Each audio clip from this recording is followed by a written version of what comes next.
Well, thank you very much. It's an honor to be here. What a great place. What a great place, but more importantly, what great people. I want to thank His Royal Highness, the Crown Prince, for that incredible introduction. He's an incredible man. Known him a long time now. There's nobody like him. Thank you very much. Appreciate it very much, my friend. And it's a tremendous honor to return to this beautiful kingdom and be welcomed back with such extraordinary generosity and warmth. I've never forgotten the exceptional hospitality showed to us by King Solomon, who's just, we talk about a great man. That is a great man. That is a great man, a great family. And that visit took place exactly 8 years ago. The graciousness of the royal family and the Saudi people is really unsurpassed, no matter where you go. Let me also thank the countless ministers, government officials, business leaders, and distinguished guests for that warm welcome. Very warm, and I know so many of you. I'd like to call out all of your names, but we have a lot of problems. We'd be here for a long time. We don't want that, so don't be upset. With this historic state visit, we celebrate more than 80 years of close partnership between the United States and the Kingdom of Saudi Arabia. Ever since President Franklin Roosevelt met with King Solomon's father, King Abdul Aziz, aboard the USS Quincy in 1945, the U.S.-Saudi relationship has been a bedrock of security and prosperity. Today, we reaffirm this important bond, and we take the next steps to make our relationship closer, stronger, and more powerful than ever before. It is more powerful than ever before.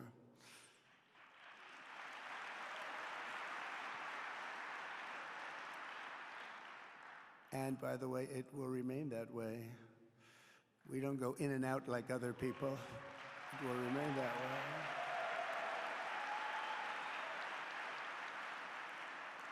I've come this afternoon to talk about the bright future of the Middle East, but first let me begin by sharing the abundance of good news from a place called America. In less than 4 months, our new administration has achieved more than most other administrations accomplish in 4 years or even 8 years. We've actually done, for the most part, more. The day I took office, we inherited, thank you. Thank you. The day I took office, we inherited a colossal invasion on our southern border, an invasion like you'd never want to see here. Nobody should ever want to see it. But within weeks, we slashed illegal border crossings to an all-time low, down 99.999%. That's good, even for this great gentleman standing right in front of me. That's a good number. We had hundreds of thousands of people. They came in at the same time last year, and last month we had, in this massive border, 3 people that got in.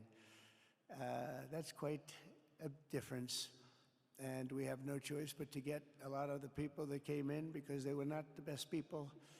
They were, in many cases, very bad people. We're getting them out. We're getting them out very fast. We're bringing them back to where they came from.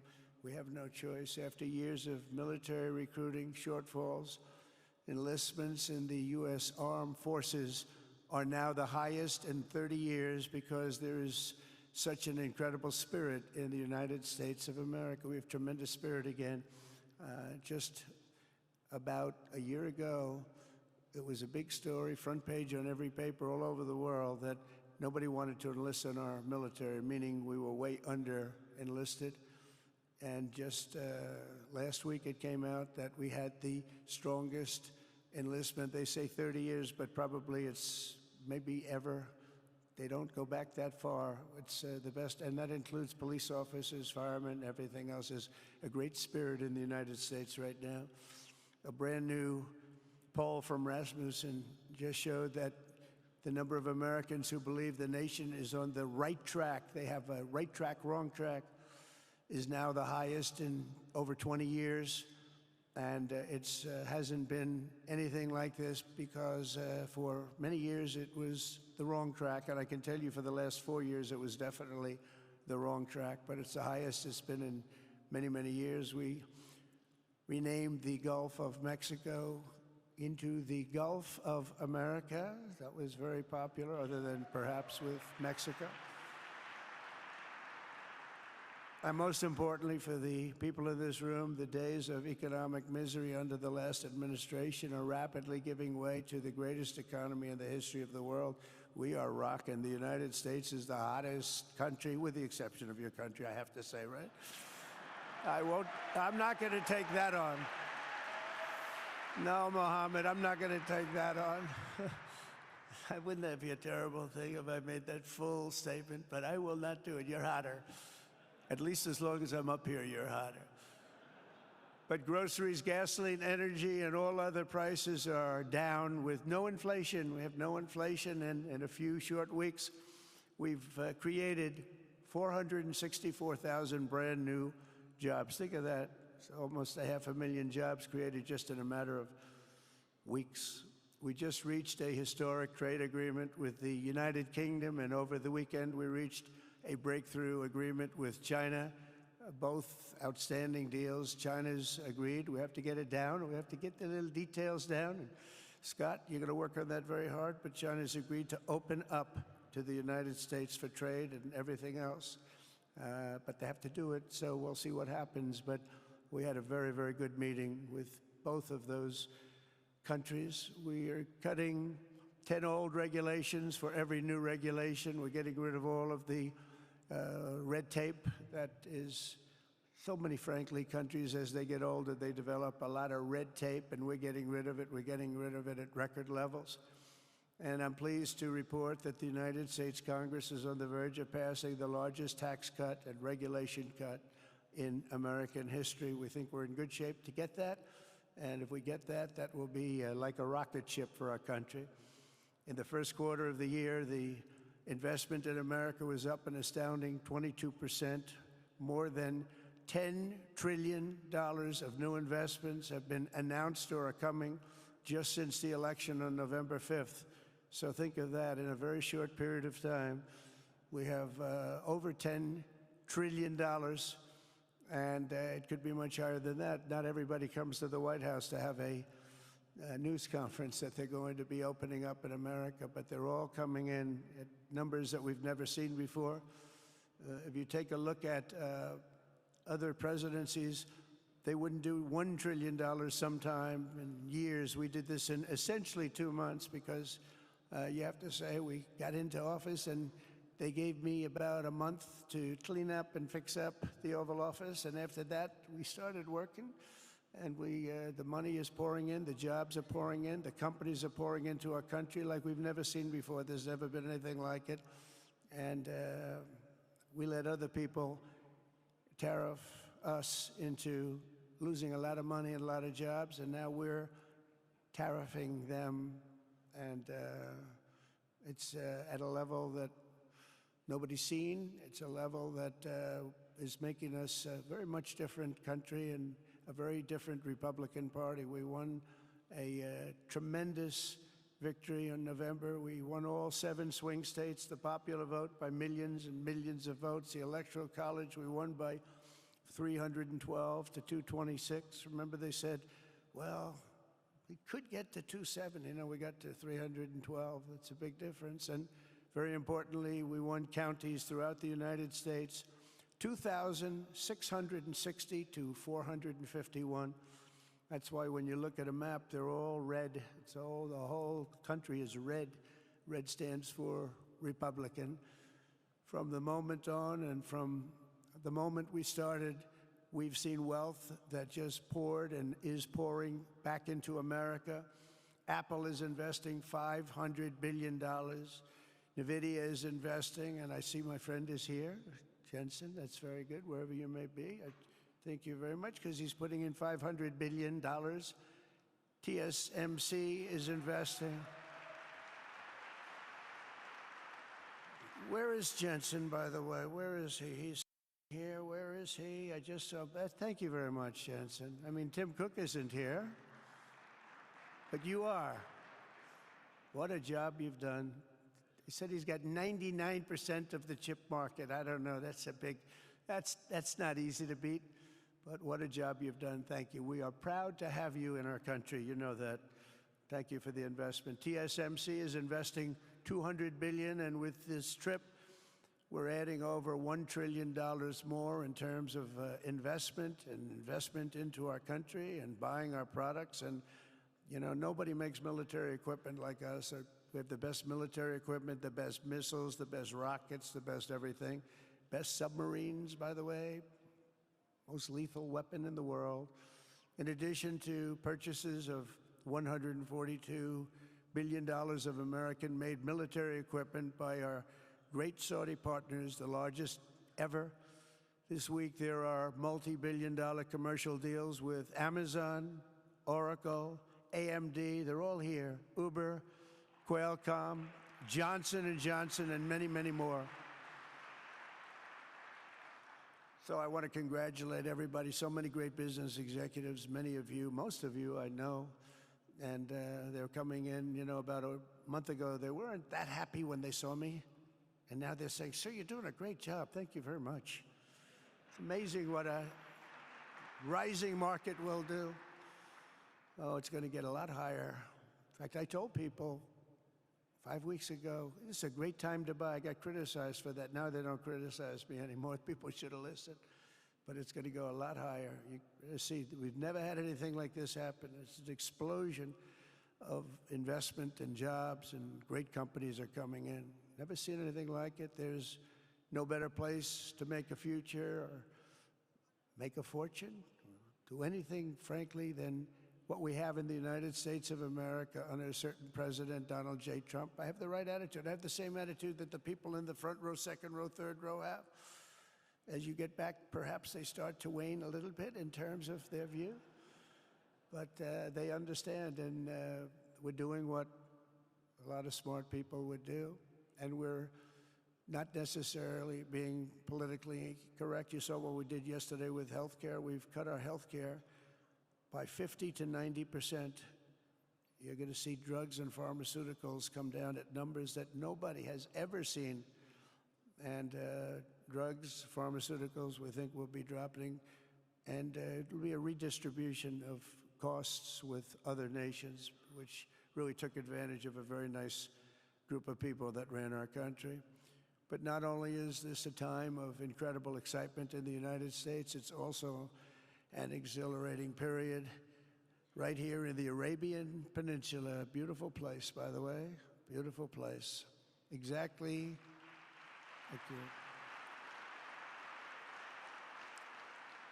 Exactly 8 years ago this month, I stood in this very room and looked forward to a future in which the nations of this region would drive the forces of terrorism and extremism, drive them right out of existence, and take your place among the proudest, most prosperous, most successful nations anywhere in the world as leaders of a modern and rising Middle East. So exciting, so exciting. Mohammed, do you sleep at night? How do you sleep? Huh?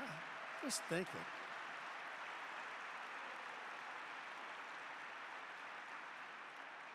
What a job. He tosses and turns like some of us. Tosses and turns all night. How do I make it even better all night? It's the ones that don't toss and turn. They're the ones that will never take you to the promised land, won't they? But you have done some job. True.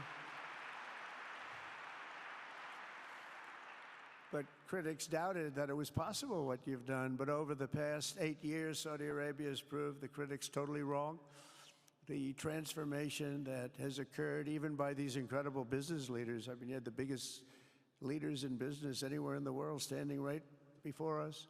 But the transformation that has occurred under the leadership of King Salman and Crown Prince Mohammed has been truly extraordinary. Such a thing has, I don't think, ever happened before. I've never seen anything at that scale happen before. And I guess, you know, maybe you could say the United States is doing pretty well too, you know, but I don't think too many people have seen that happen before. Majestic skyscrapers, the towers that I see, the difference between now and 8 years ago. And 8 years ago was very impressive, but the towers that I see rising, some of the exhibits that I was shown by Mohammed, what I've seen there is just an amazing, it's an amazing process, amazing genius of so many people, architecture, but I have a feeling I know where many of those ideas came from. Happens to be sitting right in this room right before me, but the towers and all of the different, I've seen a lot of different towers. I didn't think there's any version of a tower that I haven't seen in one form or another. Well, I just passed 4 exhibits. I have never seen anything like any of them. So it's going to be very exciting. And they sit among the ancient wonders of a growing and exciting city. It's really amazing.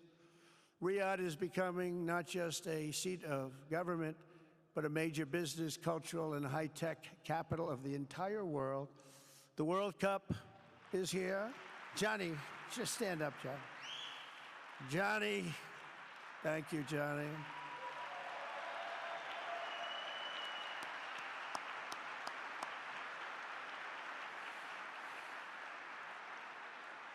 Great job, Johnny, great job. But the World Cup and the World Expo will soon be coming here, just like the World Cup is coming to the United States. It's going to be really exciting next year. The engines of Formula One racing now roar through the streets of Jeddah in a historic milestone. Other industries recently surpassed oil. Think of it, all of your other industries now have surpassed oil. I don't know if a lot of people will understand what that means. It's so big to make up a majority of the Saudi economy for the very first time ever. So think of that. Other industries are now bigger even than oil, which is always going to be a big monster. It's a big one. But that's a great tribute to you and economic development properly used. In other cities throughout the peninsula, places like Dubai and Abu Dhabi, Doha, Muscat, the transformations have been unbelievably remarkable. Before our eyes, a new generation of leaders is transcending the ancient conflicts of tired divisions of the past and forging a future where the Middle East is defined by commerce, not chaos, where it exports technology, not terrorism, and where people of different nations, religions, and creeds are building cities together, not bombing each other out of existence. We don't want that.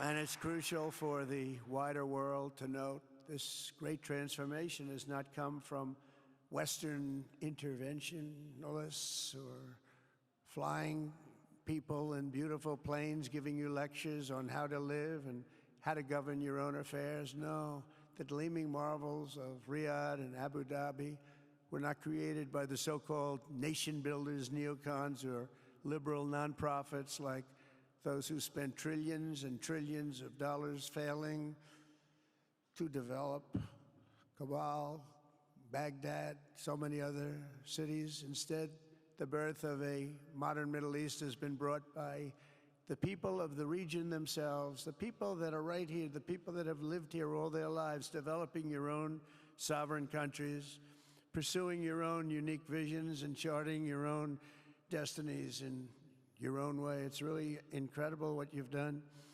In the end, the so-called nation builders wrecked far more nations than they built, and the interventionists were intervening in complex societies that they did not even understand themselves. They told you how to do it, but they had no idea how to do it themselves. Peace, prosperity, and progress ultimately came not from a radical rejection of your heritage, but rather from embracing your national traditions and embracing that same heritage that you love so dearly.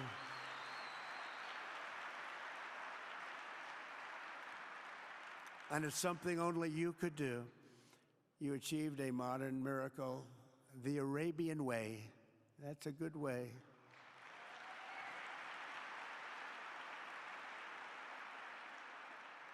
Today, the Gulf nations have shown this entire region a path towards safe and orderly societies with improving quality of life, flourishing economic growth, expanding personal freedoms, and increasing responsibilities on the world stage.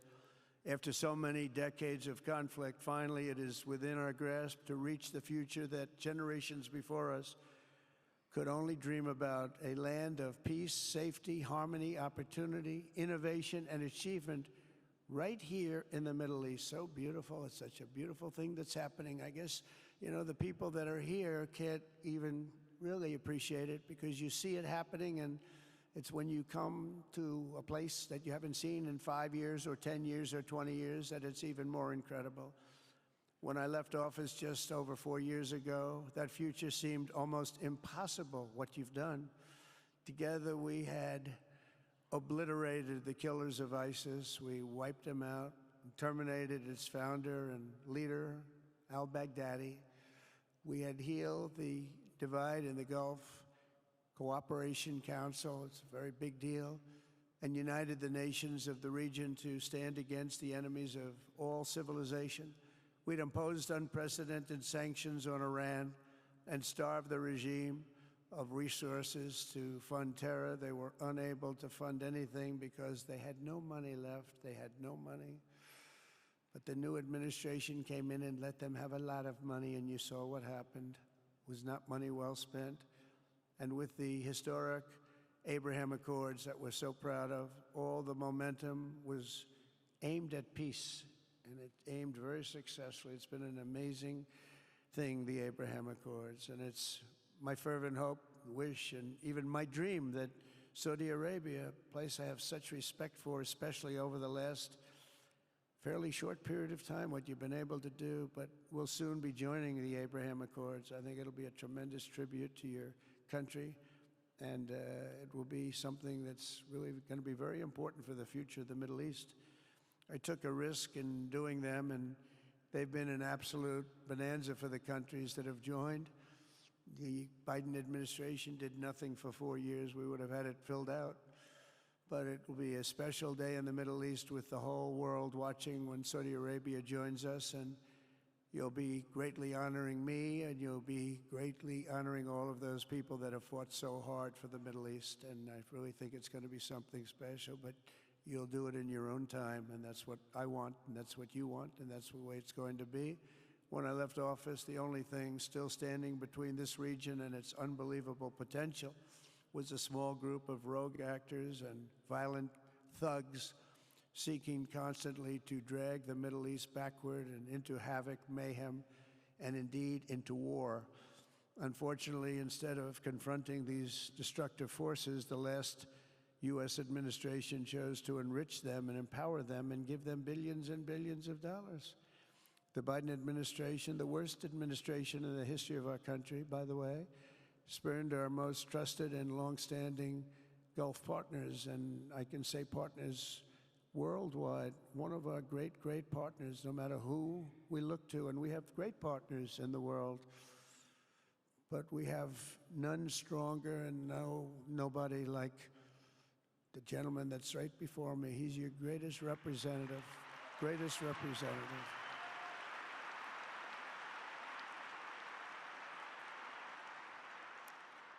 And if I didn't like him, I'd get out of here so fast. You know that, don't you? He knows me well. I do. I like him a lot. I like him too much. That's why we give so much, you know? Too much. I like you too much.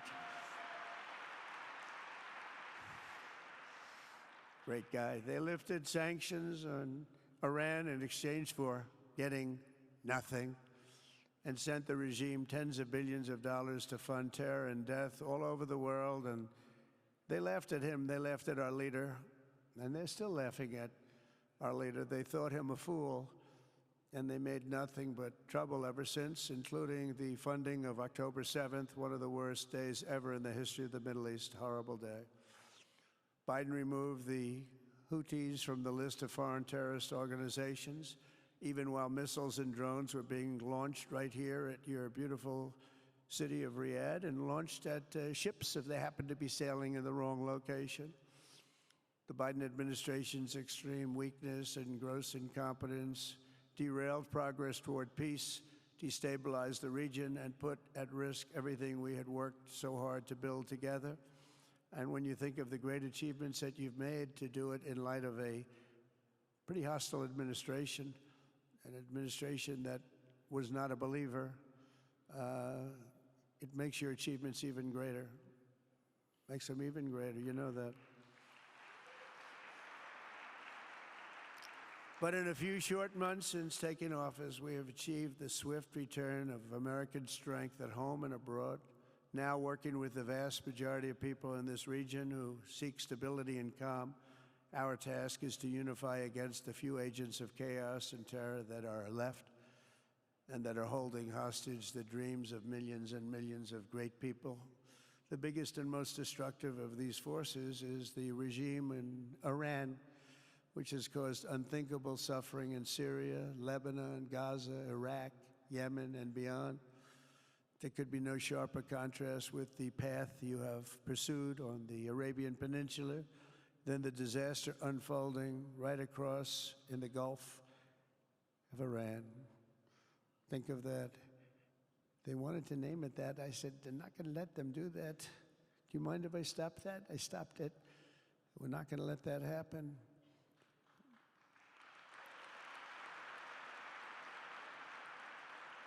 While you have been constructing the world's tallest skyscrapers in Jeddah and Dubai, Tehran's 1979 landmarks are collapsing into rubble and dust. They had it going for a little while under a much different system, but those buildings are largely falling apart, falling down, while you're building some of the world's biggest and most incredible infrastructure projects. Buildings, all sorts of things you're building that nobody's ever even seen before. Iran's decades of neglect and mismanagement have left the country plagued by rolling blackouts lasting for hours a day. All the time you hear about it. While your skill has turned dry deserts into fertile farmland, Iran's leaders have managed to turn green farmland into dry deserts as their corrupt water mafia, it's called it the water mafia, causes droughts and empty riverbeds. They get rich, but they don't let the people have any of it. And then, of course, there's the key difference at the root of it all. While the Arab states have focused on becoming pillars of regional stability and world commerce, Iran's leaders have focused on stealing their people's wealth to fund terror and bloodshed abroad. Most tragic of all, they have dragged down an entire region with them. Countless lives were lost in the Iranian effort to maintain a crumbling regime in Syria. Look at what happened with Syria.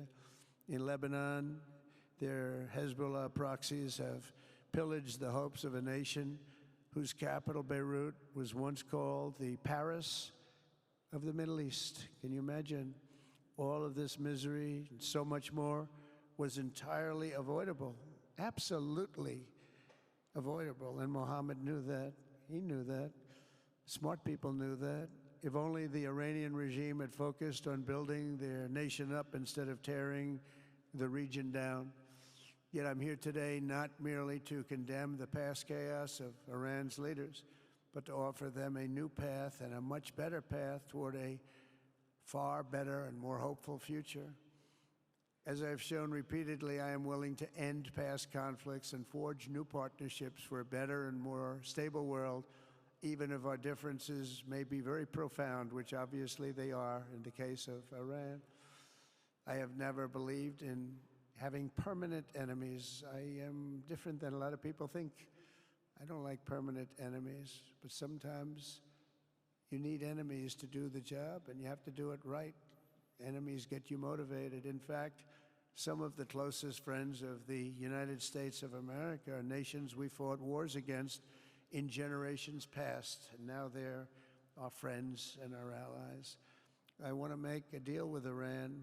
If I can make a deal with Iran, I'll be very happy. If we're going to make your region and the world a safer place. But if Iran's leadership rejects this olive branch and continues to attack their neighbors, then we will have no choice but to inflict massive, maximum pressure drive Iranian oil exports to zero like I did before. If you know that, they were a virtually bankrupt country because of what I did. They had no money for terror, they had no money for Hamas or Hezbollah, and take all action required to stop the regime from ever having a nuclear weapon. Iran will never have a nuclear weapon.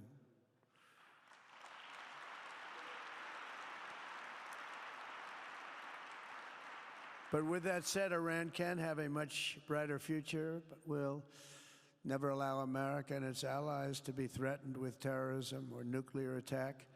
The choice is theirs to make. We really want them to be a successful country. We want them to be a wonderful, safe, great country, but they cannot have a nuclear weapon. This is an offer that will not last forever. The time is right now for them to choose. Right now, we don't have a lot of time to wait. Things are happening at a very fast pace. They're happening right here. They're happening at a very fast pace.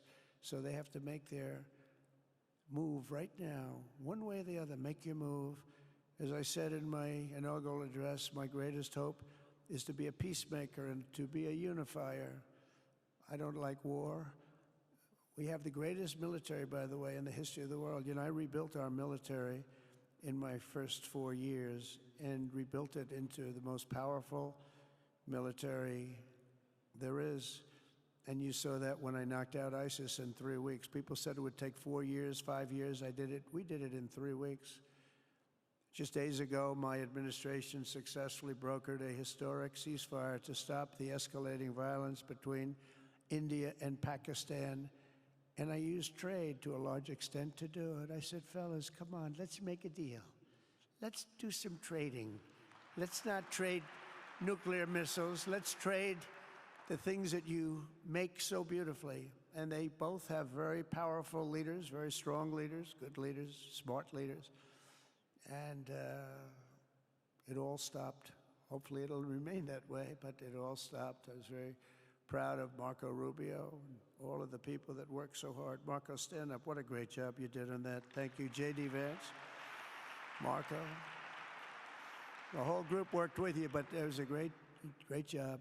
And I think they're actually getting along. Maybe we can even get them together a little bit, Marco, where they go out and have a nice dinner together. Wouldn't that be nice?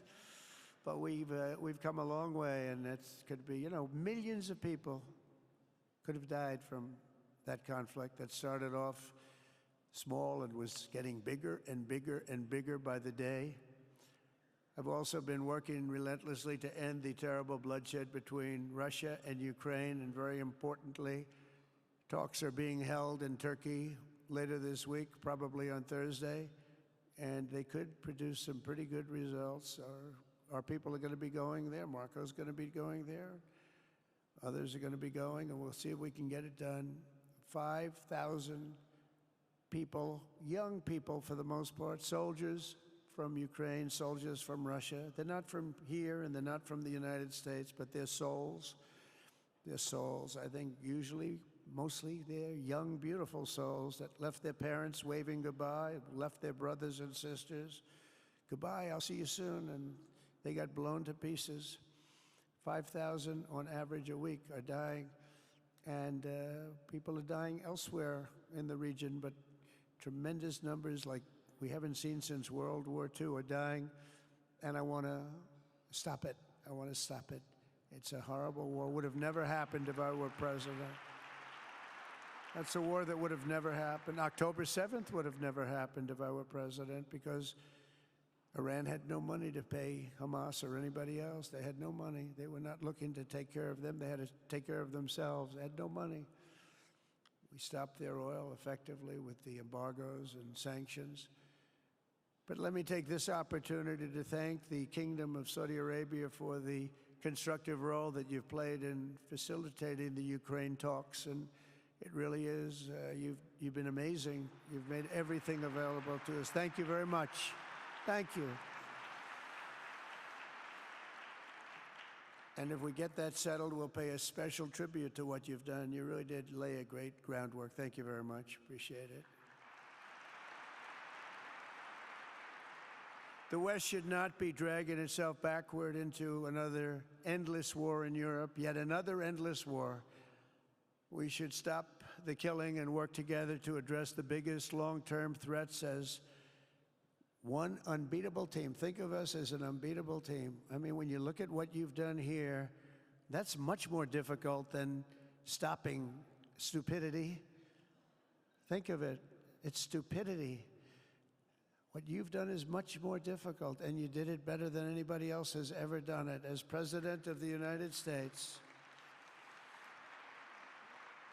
my preference will always be for peace and partnership whenever those outcomes can be achieved. Always. It's always going to be that way. Only a fool would think otherwise.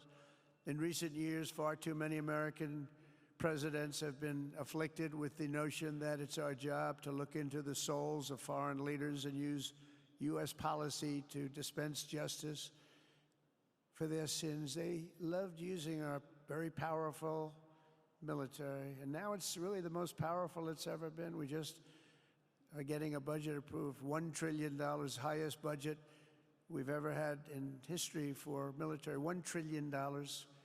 And we're getting the greatest missiles, the greatest weapons. And, you know, I hate to do it, but you have to do it because we believe in peace through strength. You have to have the strength, otherwise bad things could happen. But hopefully we'll never have to use any of those weapons. Seems to be an awfully big waste of money if you're never going to use them, but hopefully we'll never have to use them because the destructive power of some of those weapons are like nobody's seen before. I believe it is God's job to sit in judgment, my job to defend America, and to promote the fundamental interest of stability, prosperity, and peace. That's what I really want to do. I will never hesitate to wield American power if it's necessary to defend the United States or to help defend our allies.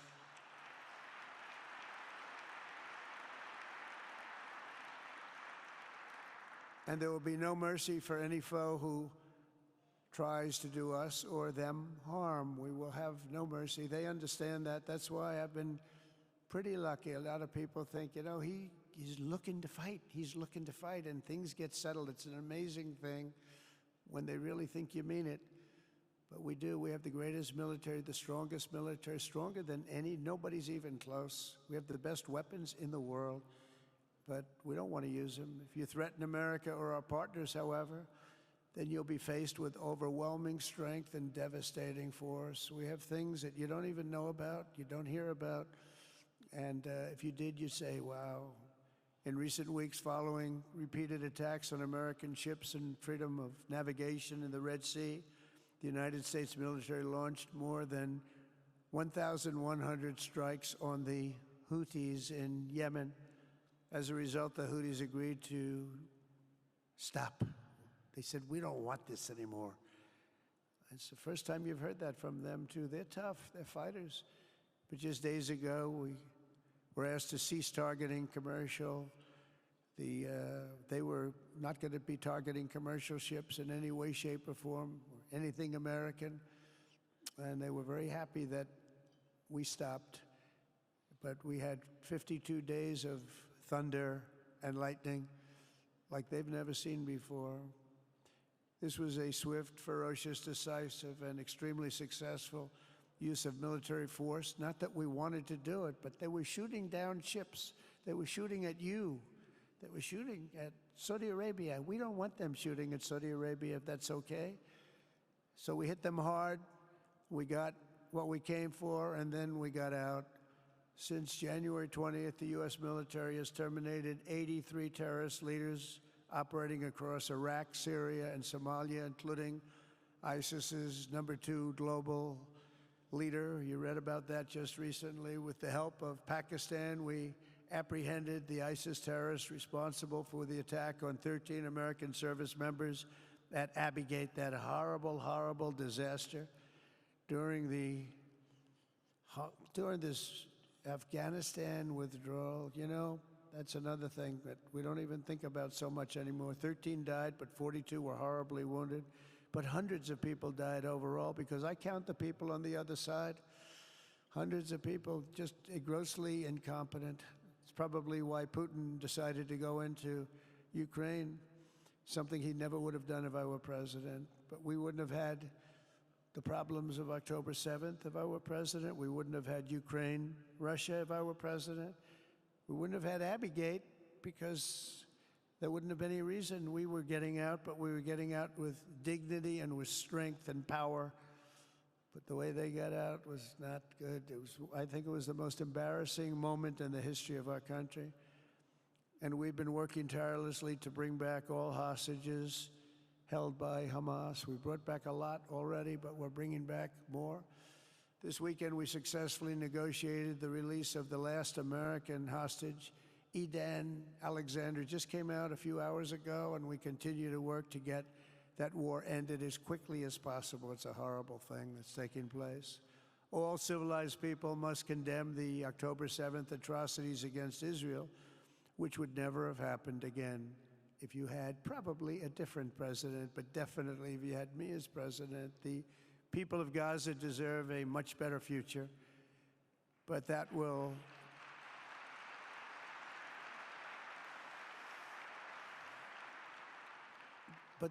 or can not occur as long as their leaders choose to kidnap, torture, and target innocent men, women, and children for political ends. The way those people are treated in Gaza, there's not a place in the world where people are treated so badly. It's horrible.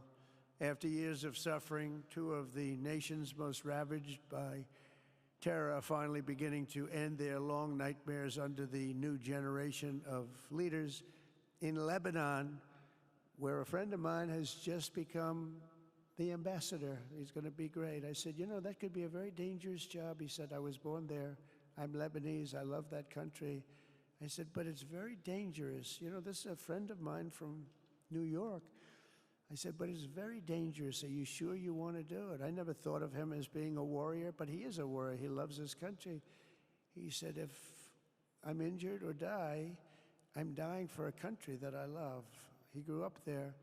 It's horrible what's happened in Lebanon, but you have a great ambassador, I can tell you that. In Lebanon, which has been endlessly victimized by Hezbollah and their sponsor, Iran, a new president and prime minister brought the first real chance in decades for a more productive partnership with the United States, and we're going to work with their new ambassador and everybody else, Marco, and we're going to see if we can really help them out and let them get over that very high grid that they're going to have to get over.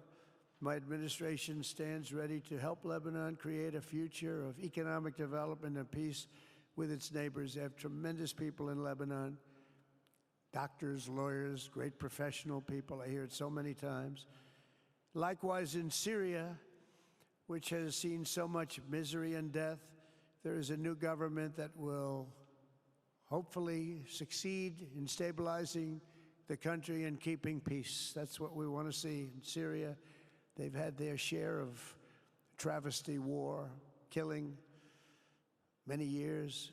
That's why my administration has already taken the first steps toward restoring normal relations between the United States and Syria for the first time in more than a decade. And I'm very pleased to announce that Secretary Marco Rubio will be meeting with the new Syrian foreign minister in Turkey later this week. And very importantly, after discussing the situation in Syria with the Crown Prince, your Crown Prince,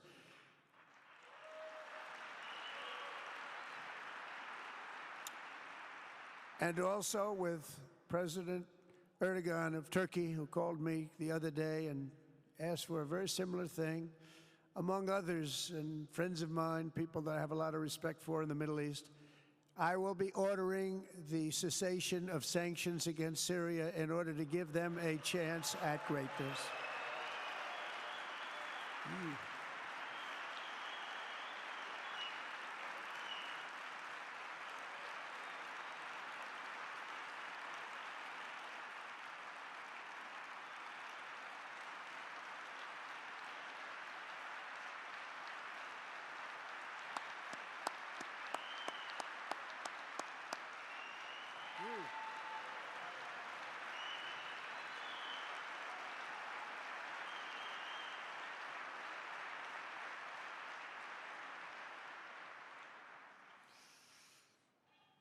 Oh, what I do for the Crown Prince.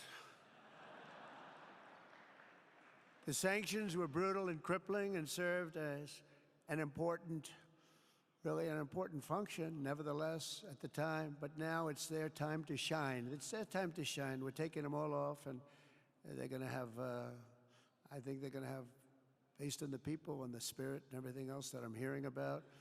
So I say good luck, Syria. Show us something very special like they've done, frankly, in Saudi Arabia, okay? They're going to show us something special. Very good people. Everywhere we can, my administration is pursuing peaceful engagement, offering a strong and steady hand of friendship to all that will take it in good faith. Together, we have made unprecedented strides and tremendous progress, and we're still just at the dawn of the bright new day that awaits for the people of the Middle East, the great, great people of the Middle East. If the responsible nations of this region seize this moment, put aside your differences and focus on the interests that unite you, then all of humanity will soon be amazed at what they will see right here in this geographic center of the world. It really is. It's like a center of the world and the spiritual heart of its greatest faiths. For the first time in 1,000 years, the world will look at this region not as a place of turmoil and strife and war and death, but as a land of opportunity and hope, just like you've done right here, a cultural and commercial crossroads of the planet. Security and stability will lift millions into lives of safety and success, and the nations of this region will be free to realize your highest destinies, honor your proud histories, harness amazing new opportunities, and bring incredible glory to Almighty God.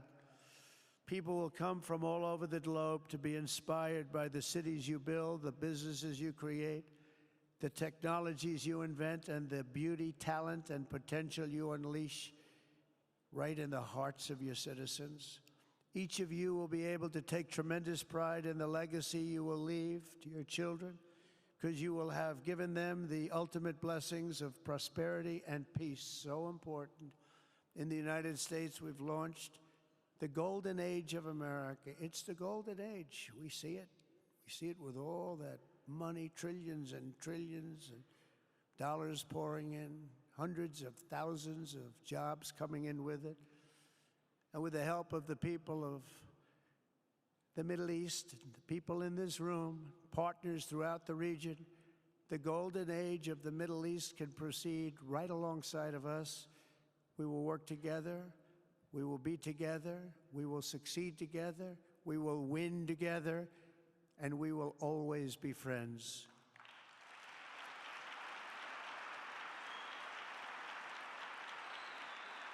Thank you.